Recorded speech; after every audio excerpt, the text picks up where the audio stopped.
Fuel, as you've seen through the weekend here on Newzroom Afrika, channel 405. Literally all parts of government, all parts of society are doing what they can to try and help get food and water to people and to restart government services as well. The full scale of the damage in KZN slowly becoming apparent. We're all seeing how bad it is. Imagine, for example, trying to get schools back and running after all of this damage. Steve Letsike is an advocate for human rights and a deputy chair of the South African National AIDS Council. Steve, good afternoon to you and thank you for your time. We're seeing, well, everyone in government, I mean, people from different provincial departments, foundations, groups, all trying to help in KZN. Is there anything that we should be doing or anything that government should be doing that we're not doing at this stage? Well, indeed. Good afternoon to you, Stephen, and to the viewers of Newzroom Afrika. No, indeed, thank you. I think we are facing immediate danger and regression, of many gains that we've seen over time. And I think these floods are a clarion call of things that we needed to have fixed. We needed to have paid attention to throughout the lifespan of any implementation program that we're running.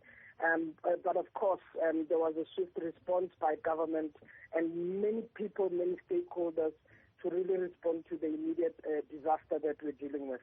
There's so many different things. I mean, there are going to be so many schools to rebuild. Do you worry we may just not have the resources to rebuild some of it, that no matter what happens, people's lives will be worse than they were before? Indeed. Look, I think, we are quite faced with a lot of issues. There's immediate need for food, immediate need for housing, as well as, access to services. I mean, this is a complete a challenge because, we're talking about different parts or different areas, whether you're talking urban, peri-urban, and rural context has been affected by, these floods, and the storms, because these storms have wiped away, homes, that belong to people and families, and we've lost many lives, and even in this process. So the question about rebuilding or assisting, it's going to cost us much. It's going to have us pay a little bit of attention on how the town planning, the infrastructure planning, it's even done in an appropriate manner, in a way that people can maneuver and can also allow the climate to still take its own course, where people live. So I think we are faced with many challenges besides just the infrastructure issue, but also a holistic poverty, taking people back to the worst situation as well. There are at least two rights that I can think of that are sort of what I would call long-term issues that maybe come to the fore here. The one is climate change, and I will come to that in a moment. The other is around where people live. So KZN, very hilly, very few places to actually build. People go and build shacks where they can because there's nowhere else. They're living there because there's really nowhere else. Sometimes government tries and moves them from an area. People often oppose that. What rights do you think people have to perhaps better housing, but if not better housing, because government sort of, can't do that immediately, perhaps a right to build a shack in a safe place?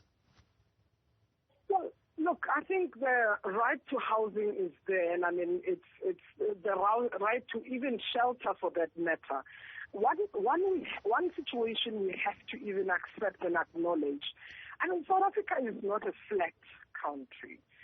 You have communities that are mountainous, in the hills, whether in the urban or rural areas.